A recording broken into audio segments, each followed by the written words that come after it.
All right, so it's Paula Connor here with Elevate Me Hub, and I'm with a awesome friend of mine, Sass Jordan. Say hi, Sass. Hi, Paula. How you doing today? Doing amazing. Thank you very much. It's been a pretty wild ride, but well, that's what we're here to talk about today. Yeah, again, this is Paula Connor with Elevate Me Hub, and I'm here with Sass Jordan, amazing Canadian artist, musician, talented woman, awakened starseed, journeyer, if you want to call it, adventurer, wanderer. And it is Friday, the 15th of January, a little bit after 11 o'clock when we're starting to record this. And I want to start today with a quote from Henry Louis Bergson, which will be a nice little opening to what we want to talk about today. And I'm going to title this, Where is Your Spirit? And this does indeed tie into the idea of what God is. Is there a God? Is there a creator?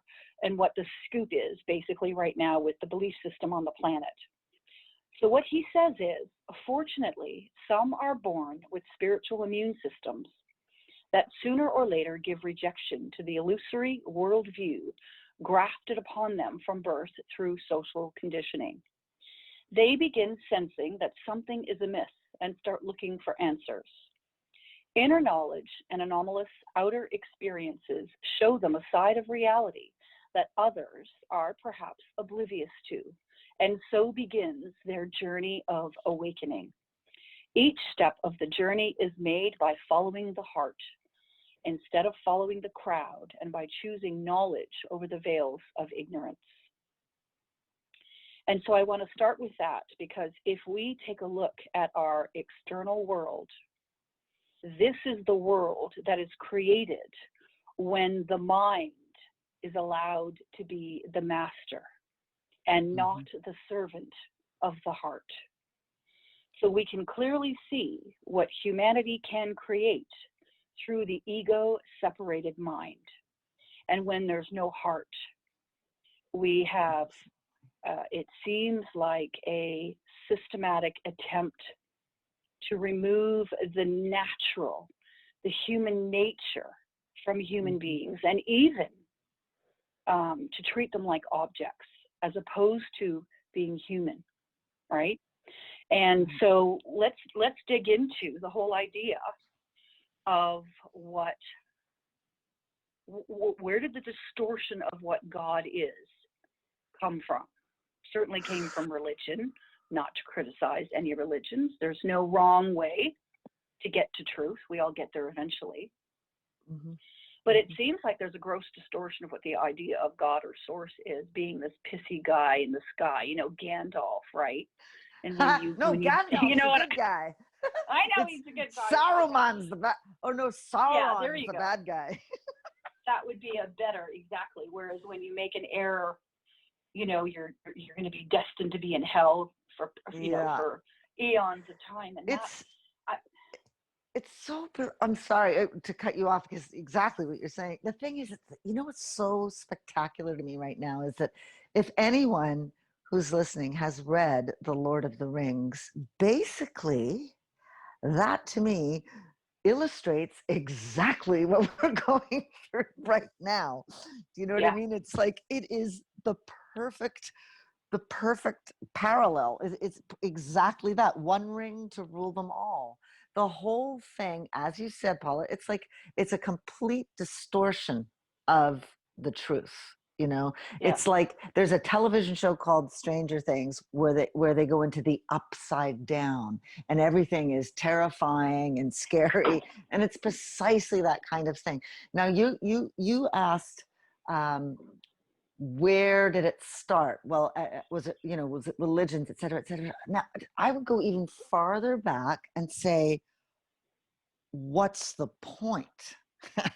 What is the point of all of this? That's when we start to get into what resonates with me as being a creator consciousness comes into play. Because if all is of the one, which is the creator consciousness, that means all the bad guys and all the distortions are also of the one. And that's when you start to go, so what's the point? Why? Why is this happening? Why would God, this amazing, loving being, do this? You know what I mean? It's like, that's when you start to get into the tricky stuff. That to me is the real question of what the heck the whole point is. Hold that thought, because that Okay. is a really good seed to plant in the garden of the minds of those that are listening. What is the point of all this? But let's take a step back, though, and share our understanding. And going back to this quote, this whole inner knowledge and anomalous outer experiences, because this is experiential, right? So when I talk about God, what's God? Totally not a pissy dude in the sky. That's judgmental. That's applying human emotion. Yes. Right? So let's draw upon to explain, or maybe just a level set before we dip into that, because I think that's a delicious topic. Source, the source of all creation, go into the 7 laws of the universe. Well, there's only one law, which is exactly what you stated, all is one. But to explain the law of one, there are 7. And the first one is all is mind. The first law, an immutable law that does not change at all throughout time, is that all is consciousness. This is the first law of the universe. All is consciousness, all is mind. The law of mentalism, it's immutable.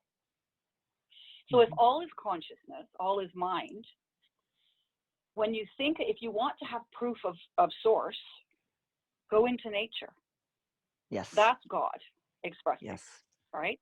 And the distortion, I think, that might be prevalent amongst humanity, is that God can only be present in what we decide that is beautiful and that is good.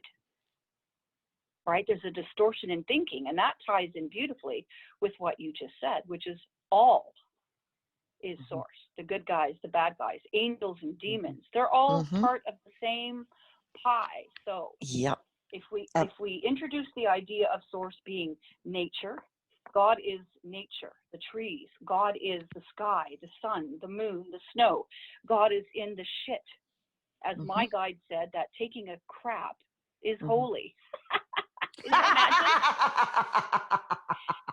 I know, right? They said taking a crap is holy, and that you can't be made holy because you already are. And so this whole birthing of consciousness, this awakening that this gentleman just shared, is exactly that we are not just a physical body, that we operate well beyond physicality.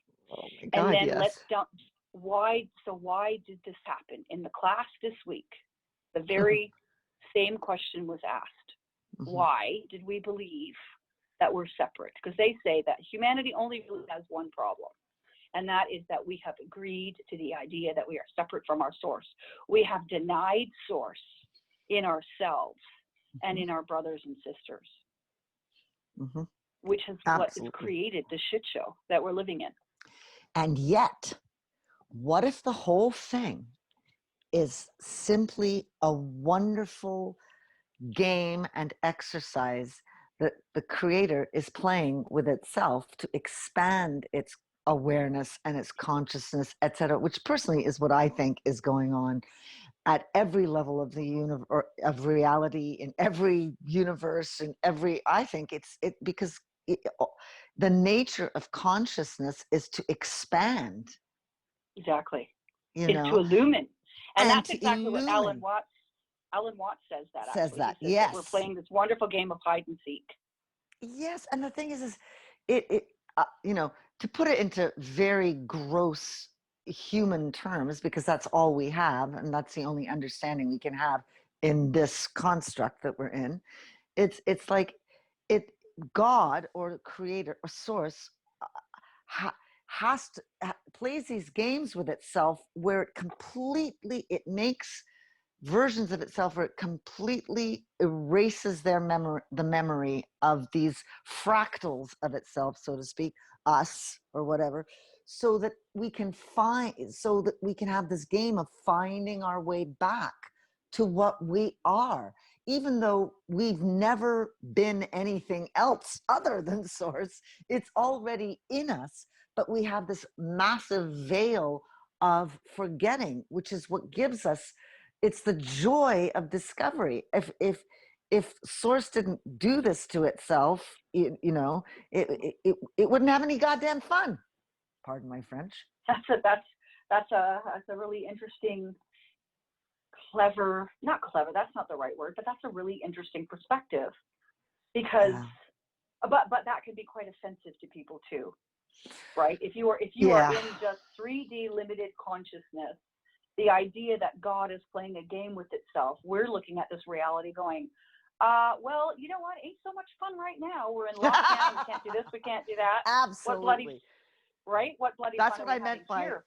exactly. That's what I meant by putting it into gross human terms, which doesn't take into account, emotions and feelings and all of these other things. Because the fact of the matter, as far as I see it, is that you're never going to end. You are a fractal of source. It doesn't end.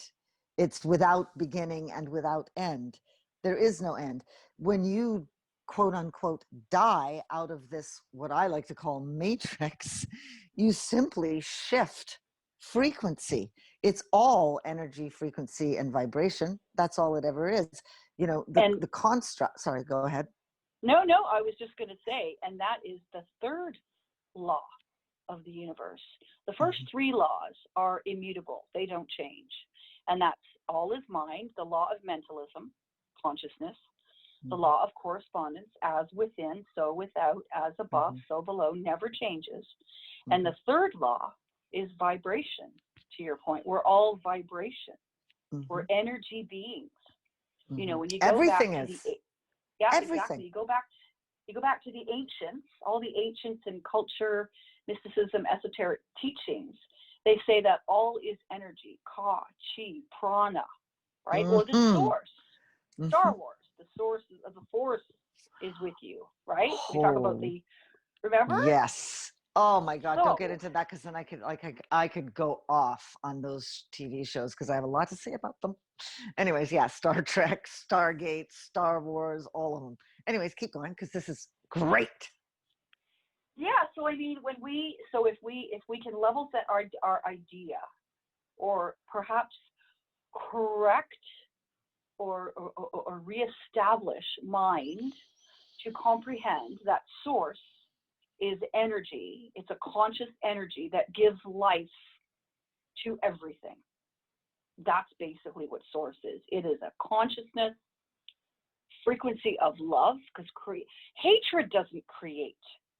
Nope. Right? Hatred destroys, it kills, it contracts, it limits, it covers. But love, like you said, is expansive. Consciousness is expansive. It wants to expand. It wants to include. It wants to, and as you said, we're eternal beings, a fractal. Otherwise, you could consider source as a glass that is dropped into physical manifestation. And as it hits the physical realm, the shards become us 8 billion people. So there's only one of us. And that is why the wise mystics and sages say, what you do to another, you do to yourself. And that's the sixth law, which is cause and effect. Everything that you do, everything you express or sing out into the world is magnified by the universe and returned to you. And as we evolve in our consciousness, moving beyond me, the ego mind, the separated mastermind without heart, when we move beyond that and into the sacred heart space. Talk about what you just was talking about is what is also known as karma. Yes, thank you. The cause and effect. Yeah. And, that's what I was saying. Thank you. Okay, go ahead. I'll just finish. Yeah. So when we expand in our consciousness, when we become more aware of it's just not me and it's we, my brothers and sisters, we're all one. The cause and effect comes back much quicker, which allows us for much, much quicker manifestation or creating things coming into being. because everything that we are witnessing in the planet right now is the result of past thought. Old ideas that have now been thought into being, they've made manifest. So there are some folks that if their consciousness, if they have a lot of lower vibrations on board, because we accumulate that not only in the physical body, in the cells, and I get into that with ayahuasca and plant medicine, that when you engage in plant medicine, it's actually not so much physical toxins in the purge that you're getting rid of. It's a lot of emotional toxins. So you build it up in the physical and also in the field. So you might have committed a murder 1,000 years ago, and that might stretch people's belief system, those that think they come here once and that's it. Well, that seems like a bit of a shitty deal to me, because I know I can't get one lifetime. I can't get it right in one life. There's so many more things to learn. Like one time, 80 years, and that's it. That seems like it's a bit of a shortfall. It's completely ridiculous, of course. I need a couple more do-overs. You know what I'm saying? Throw me back in, coach. I can get it better next time. I don't think people who don't have an awareness or some sort of belief in multiple lifetimes and timelines and multiple, are going to be listening to this anyway. So I don't think we need to worry about that. Yeah, you know what I'm saying? That could be the case indeed. I don't think they're going to be drawn to this at all. Yeah. You know what I mean? So like you're right. And I got caught up with actually another friend of mine, Carrie. We're going to do a chat next week, and she was talking about all the light, the photonic light that's coming in the neutrinos. We're being completely bathed in these higher frequency light, which is meant to assist us in our expansion and consciousness. This is our birthright. Because if you look at the planet, we are stagnant. This planet is stagnant. It's rotting. We're shitting in our own bed, right? We're shitting in our own bed right now. If you look at what we're creating, the products. Go ahead. I absolutely, but I feel that I would use a past tense. I don't feel that it's there anymore. It's still there. It needs to be cleaned up, but it's all breaking down, from corporations to education to science to medicine to politics to the financial system. It's all being absolutely, as the Hindu god Kali, of destruction. It's being destroyed as we speak. It's just systematically falling apart. And therefore, it has to do that. Then, it's just like when you have, you're a farmer and you have to spread the fields with shit to make the new stuff grow, the beautiful new stuff that's going to nourish us in through the next seasons. There's so much foul waste on this planet at this time, but it's being broken down as we speak. That's what this light is doing. These new frequencies, these higher frequencies that are buzzing in our ears and causing us all kinds of weird pains in our bodies, as our bodies try desperately to sort of keep up with this intensely high frequency. You know what I mean? But the destruction is just as necessary as creation. They're one and they're two parts of the same whole, and so you go to light to dark, same thing. You can't have one without the other. That's the whole point of this construct, this matrix. It's duality. This is where we come to understand separation and the joy of wholeness, the misery of separation, and then the joy of wholeness. That's the whole point to me. Yeah, and that is law 4, which is mutable. It can be changed, the law of polarity, because we have great polarity that we look in the world today, right? Extremes, far extreme polarized. So we have gone as a collective human consciousness so far away from source. This is what we're doing. Yep. We're selling human beings. We're profiting off of human beings, whether it's through the sale of sex or slavery or trafficking or food. Food. Yeah. If we break it down to there's only us human beings here. There's only you and me here. And so fractals of the one, right? Shards of the whole, the one. But we have explored every single way that we can profit off of another.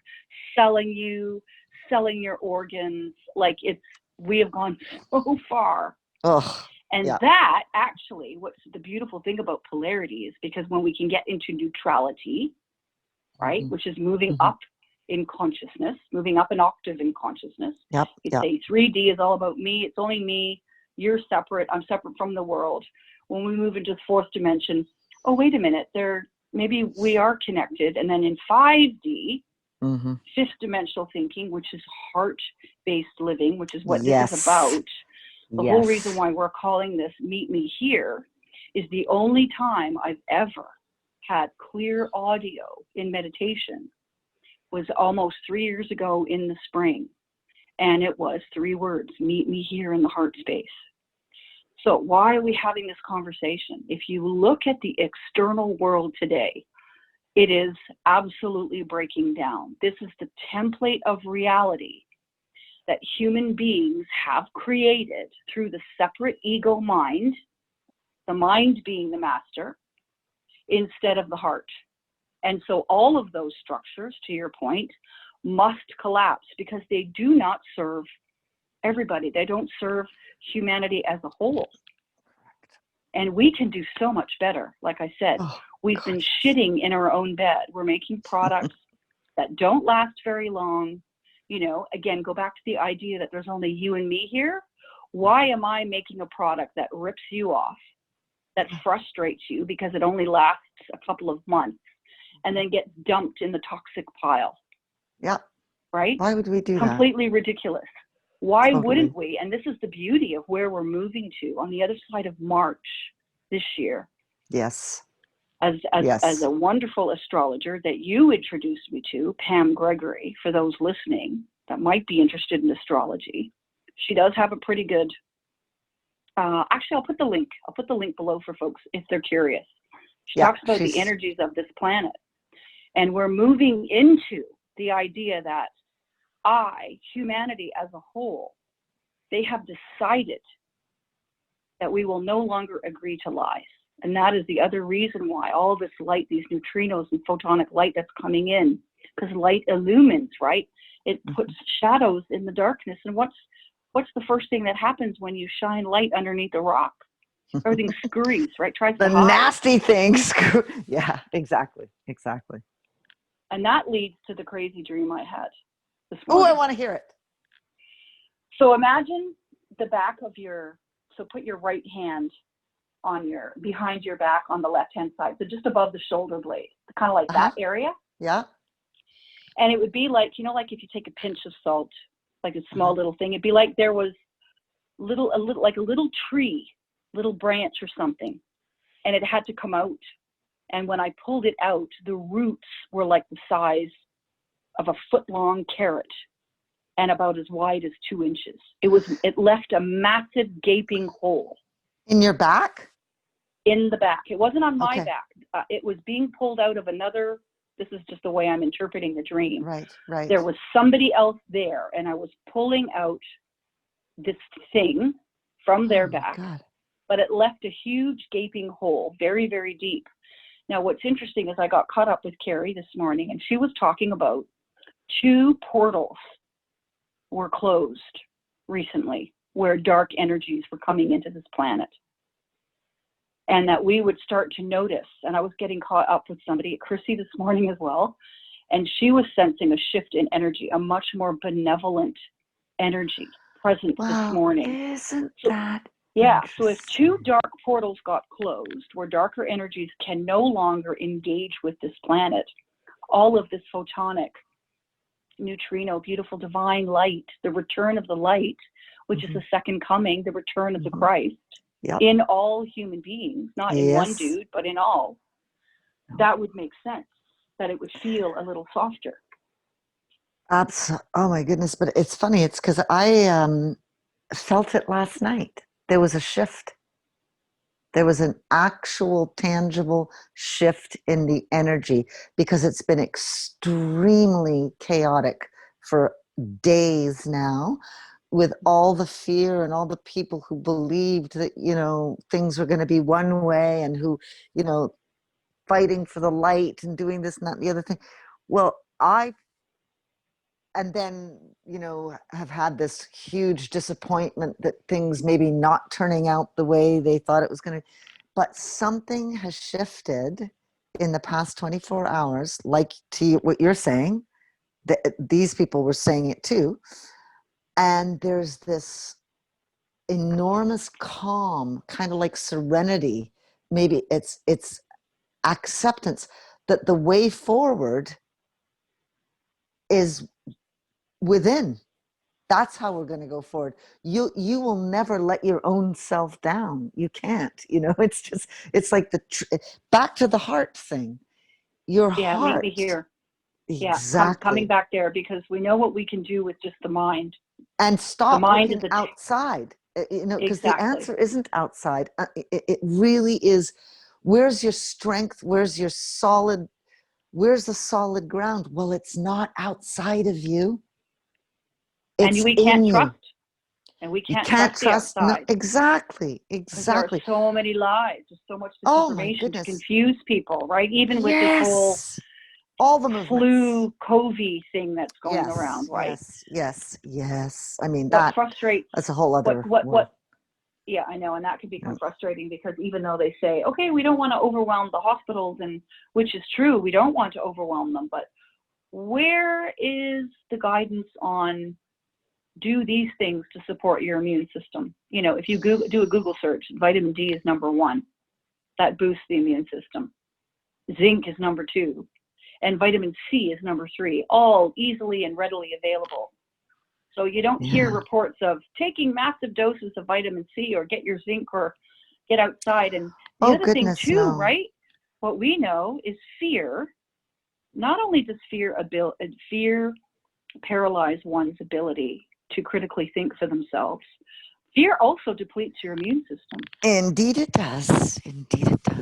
So it makes you what would support your immune system? Joy, laughter, right? Exactly. That's siren at your end? That was a siren, yeah. It's yes, joy and laughter absolutely builds your immune system. I mean, what was the name of that doctor who cured himself of some horrible disease by watching over and like hours and hours of comedy and humor? Was it Norman Shearer? I don't know. Anyways, but that's absolutely that's a way to God in humor, laughter, joy, and being together physically in the same place is also very good for the immune system. And what is really, really horrific for your mental health? Isolation, fear, loneliness, despair. Exactly. Despair. Feeling they haven't made that connection, have they? And whether that's they on don't purpose seem, or not, or maybe they have. Yeah, who knows, right? Who knows? But we know. The point is, though, we know, and people they can empower themselves. But the point is, the only way anybody is going to manage walking through these times where we're really just witnessing the collapse of the Roman Empire. Correct. To use a loose term. Yep. And we are birthing the new. So turning away from the chaos and bring it home to the heart. Turn away from the lying in the mainstream media. Turn away from the mainstream media, because that is not a good place to be. It's not a good place to be. And get into nature, because nature is always at the perfect vibration. Always. So if you want to center, I'm sure everybody that's listening can agree that when they go into nature, it's really hard to be angry when you're walking in nature. It's really hard to want to rush when you're in nature. You really just want to slow down and saunter, stroll. Because the external world is not going to help you find peace. You must use your own inner voice, inner wisdom, inner guide, inner angel, whatever word anybody wants to use. Hey, Paula, what would you say to someone who doesn't necessarily have access to like the country and nature, or, you know, nature hikes in that way, someone who perhaps lives in the city? Would you say a That is park? that is a wonderful, wonderful question, a really good question. So number one, the brain doesn't know if you're physically there for real or not. So what you do is use images, right? So look up where is your happy place? I would say to those, is it at a beach? Is it in a park? Is it at the mountainside? Have a look at some images that are available to you and create that garden in your mind. So you go there in your mind, go within, go to the heart space, and imagine that beautiful sunset. Imagine what it feels like for your toes to be in the sand. Imagine that when you put your hand on your cheek, you can feel the salt on your skin from the ocean breeze, and you can taste the salt in the air, and that you can feel the warmth on your skin. Or if you're walking, you can feel the heat on the stones, you know, the granite rock beneath your feet. As you're walking, you can feel the heat, and you can create that world in your mind.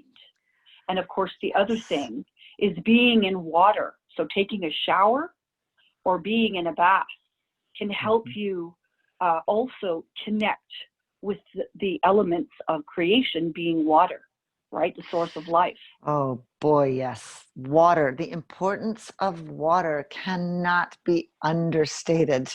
I mean, it is a magical, magical elixir, but far beyond anything we've ever been told. And that is also, if you ask me, part of that deadening, slave-minded construct that we are now breaking out of, considering water to be just something that comes out of a tap, you know, and is, you know, it's used to flush the toilet, or you can drink it, or, you know, but it doesn't really, and it's been tortured and messed with to the stuff that comes out of the tap. How do they clean that water with all these chemicals and all of this and all of that? But you know that water has memory, right? Yeah. If you want to look at the work of Dr. Masaru Emoto. And I'll add images at this section so people can see exactly what you're. Yes, it's the most fascinating and extraordinary thing, how little we actually know about this magical, magical substance that we call water, which is really, you know, light and water. You know, that's the source of life. You can even grow plants with light and water and no earth. You know what I mean? Not that I've got a tower garden. I would. So I grow all my veggies indoors with just water and minerals and nutrients. And I've got to tell you, I meditate with them. I talk to them. Is that your kitty? She is just dying to get on this call. She's, oh my goodness, outside that door. Oh, like, that's too funny. She just won't shut up. She's a Bengal, and she's like, I want in. I have something to say, and I don't care if you don't understand me. You're gonna have to send me a picture of her so we can put her on the screen too. So just before we close off this little bit on water. So we'll share images of Dr. Masaru Emoto, and what Sass is talking about is they did some research on. He used a super fast camera and imprinted intention into the word. So it really was about the study of consciousness and can we change things with our consciousness. And what he found was that when you say, I hate you, into water, it looks like a polluted cesspool. But when you say, thank you, I love you, the water makes a perfect hexagon crystal shape. Oh, it's stunning. It responds to our intention and our words. Exactly. He would tape the words onto the jars that contained the water. He would actually tape the words and leave it for a couple of days. And then he would freeze the water in each of these jars. And then he would take slivers of the frozen crystallized water. And what Paula just said is it was astonishing what the shape these crystals would take. You know, one, if it was negative in any way, it would be a disgusting, hideous, frightening looking, monstrous, misshapen look. If it was something positive and beautiful and joyful, love, joy, all of that, it would be this stunningly beautiful, and they were all different. All of them. Yeah. Sorry, I interrupted, but I just No. That's exactly right. And why is this important? Because this ties into vibration. This ties into the third law of the universe. How much are you made of water? Exactly. If we're well over 75, 80% of water, most of the brain is fat, which is interesting, but the body is, so let's just say it's 80% of water, 70, 80% of water. If you are shouting into the world, F you, or, you know, that kind of lower negative hatred, because hate is the lowest vibration. It is the most dense vibration on the octave scale of emotions. What are you doing to your own body? You are polluting your own body, making it look like a cesspool. Whereas on the other hand, if you respond to your world with gratitude, love, joy, and kindness, that is the kind of water that you are creating in your own being, in your own physical vessel. Exactly. Right? Coherent, harmonious energy. Yeah, coherence creates calm. Incoherence creates chaos. Exactly. And all of our cells in our body respond to those emotions, because emotions are incredibly powerful, which we are sharing, how they can be seen in water very, very easily. So how do you get rid of these lower vibrations? How do you move out of that? Well, that is where Meet Me Here is so important. Coming into the heart. When you get angry about a situation or about a person, well, let me just caveat, the only thing that ever troubles another, the only thing that ever troubles you about another is what you want from them. So if anybody is listening, ever experiences the emotion of anger, why are you angry? It's because you're not getting what you want. Quite honestly, you're not getting what you want. Yes. Yes. And those individuals have the right to be just as they are, because if source, creator's energy, the life force, is present in everyone, it doesn't matter that you don't like them. They're still a piece of God, not a piece of shit. You might think they're a piece of shit because you don't like the way they're behaving, right? But they have the right to be, right? 100%. That's 100. So source. The best way of describing hate that I've ever heard, because you were just talking about it, was so, it's brilliant. It's like, if you hate somebody, it's like drinking a cup of poison and expecting the other person to die. Yeah. Isn't that it's so, that's what hatred is. Yeah, and there's another, I don't know if I have it's a quote by Mark Twain. And I think he said something like, anger is an acid that does far more damage on the one that it's stored than the one in which it is poured. Oh yeah, yeah. So when I'm angry, it does way more damage to me than me. Exactly. Yeah, to the one that's angry than the one. You need tools. You need practical, tangible ways to be able to alchemize, which means change chemically the component, the anger. You need to know how do I deal with anger? How do I shift it into something, because it's such a knee-jerk reaction in so many ways, and it's so habitual half of the time, like on the road, some asshole isn't going fast enough, like, get out of the goddamn way. You know what I mean? Like that instant anger, and it's like, where is this coming from? So, who does this guy think he is? He thinks he owns the damn road. Like, what the hell?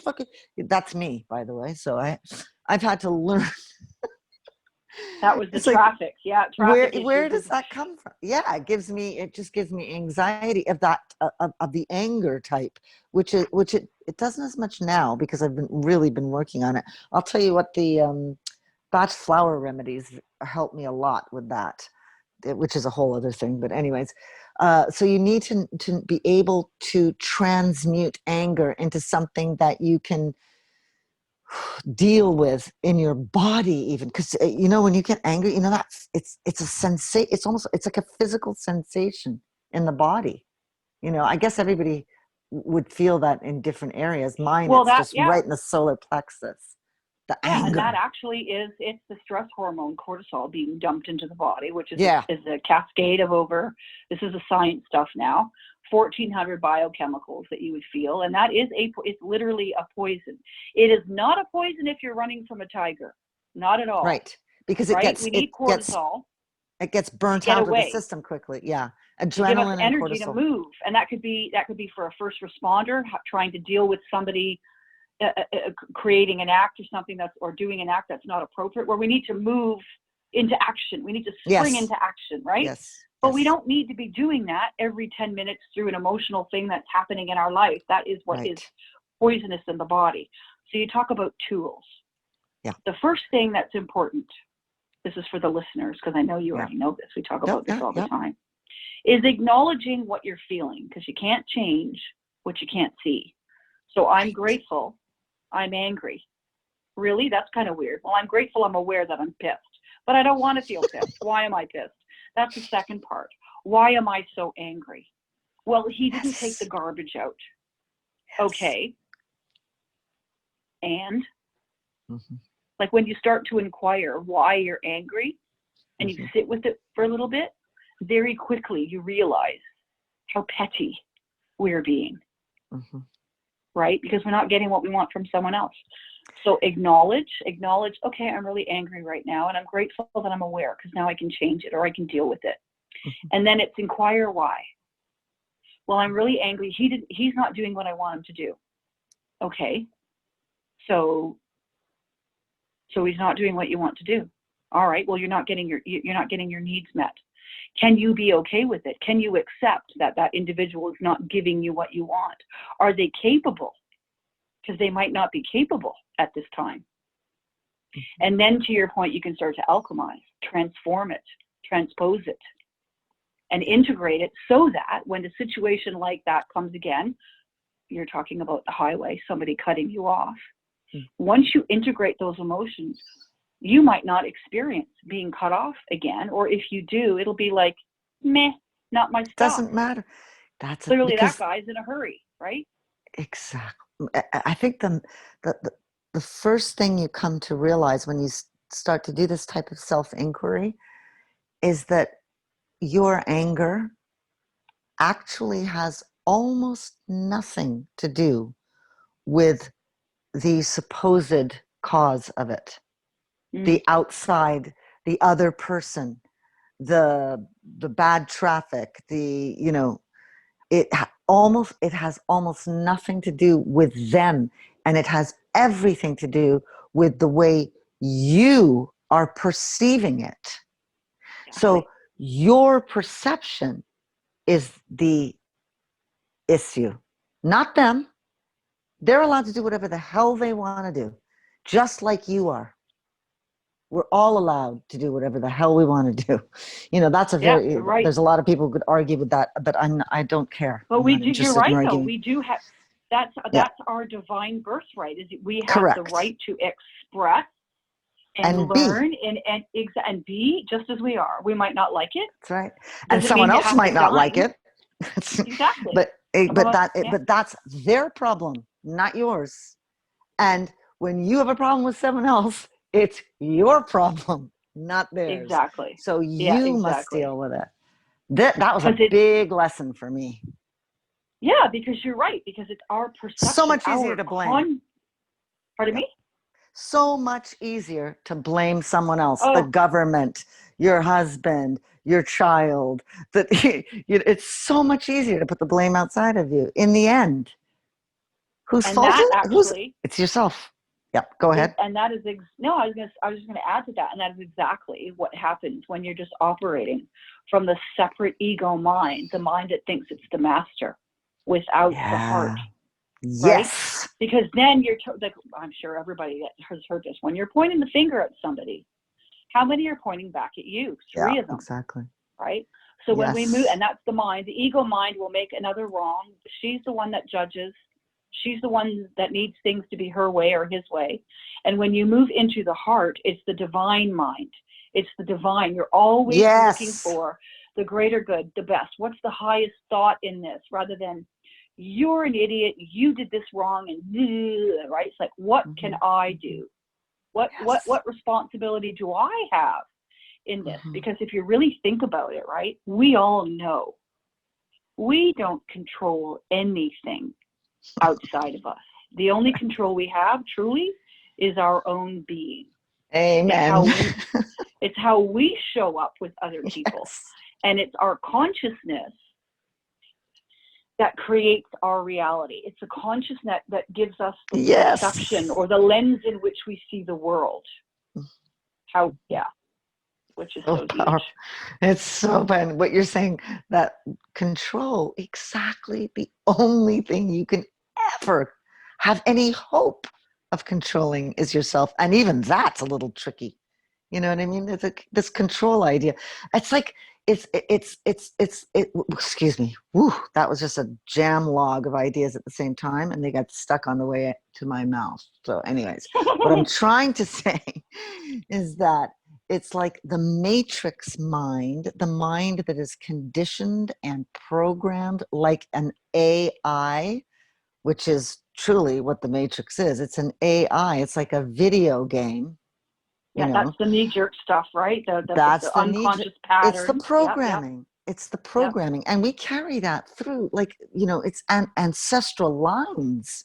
It's not even just this now moment, so there's like tendencies and probabilities that, because of course I'm assuming that one agrees that one chooses one's lifetime experience. So you choose the parents, you choose the location, you choose the date of birth, you choose, all of that, the name, etc.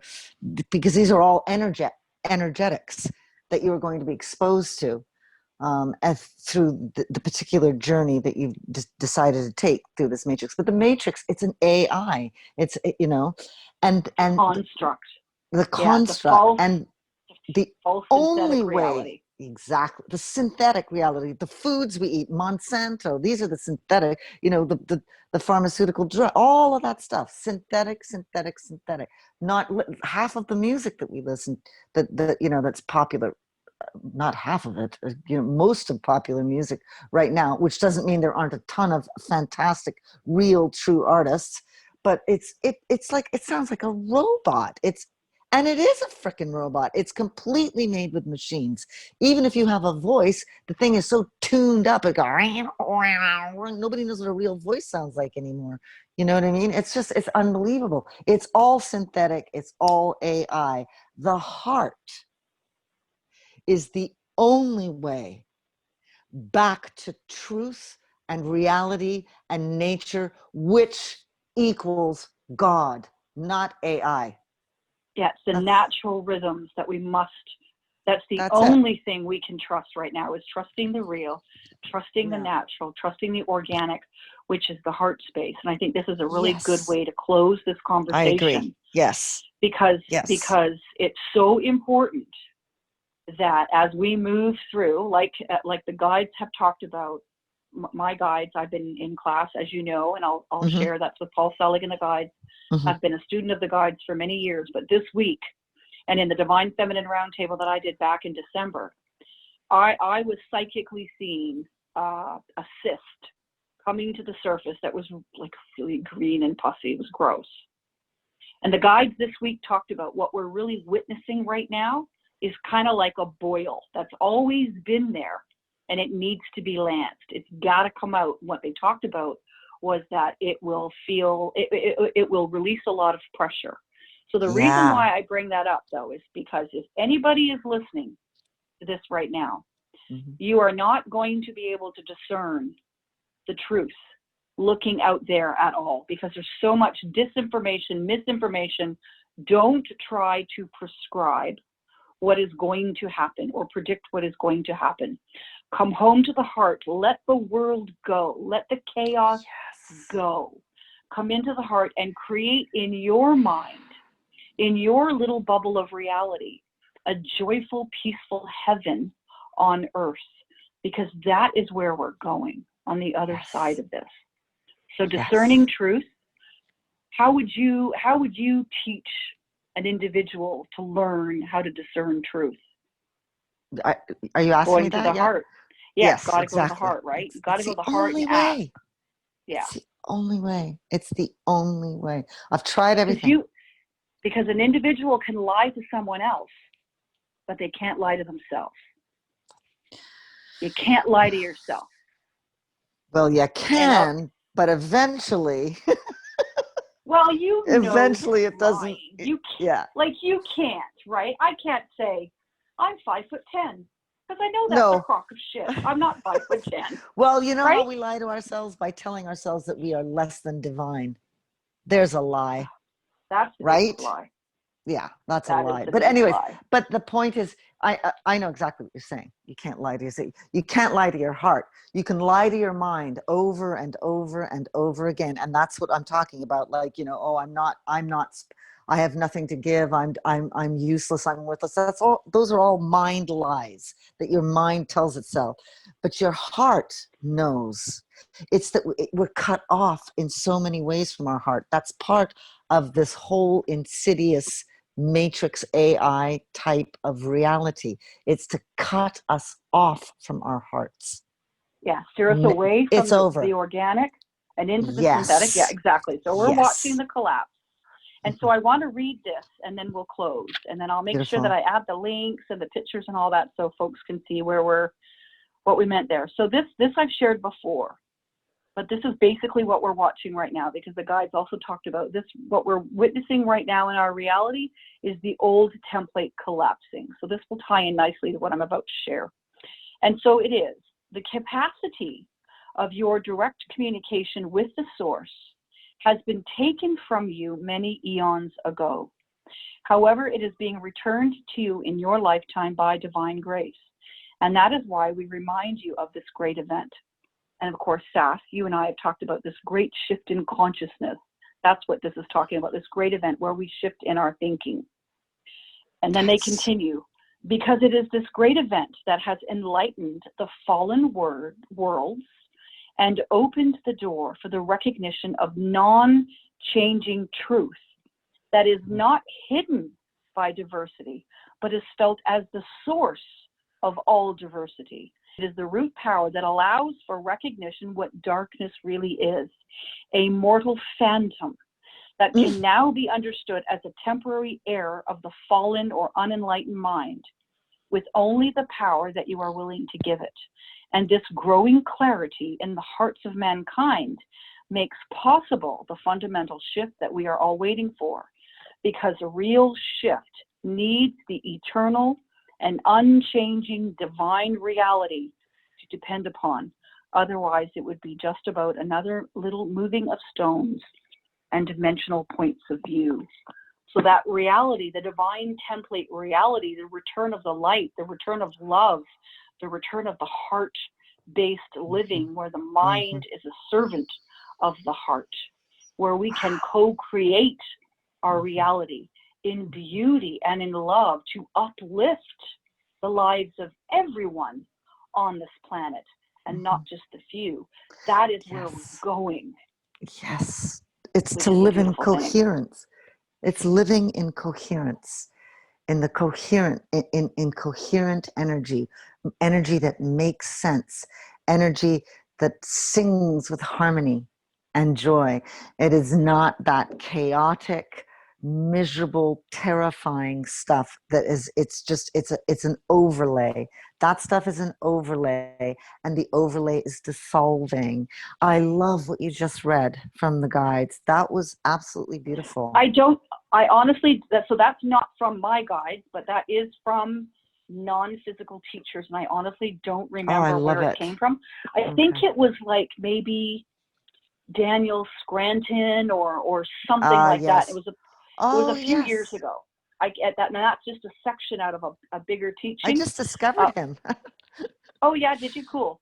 I really Yeah, like him. because Yeah. and that really basically shows, because we're stagnant, innovation has been halted, right? If you look at shareholders in corporations, just to digress really quickly, their creativity is stifled because they're always looking at adding shareholder value. It's all about money, money, money, money, money. How much money can we make?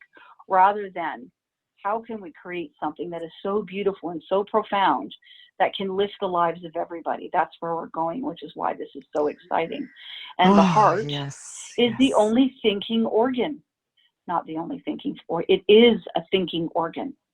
The heart has intelligence and can give us our intuition and our wisdom. And so it's so important to come home to the heart and meet your source in the heart space. There. Yes. And what a lovely chat. I so adore you. I adore you too. Thank you so much, Sass, for this delightful conversation. I've so enjoyed it. Until next time, stay in your beautiful hearts, remain calm and peaceful, and create the heaven within. Chat soon.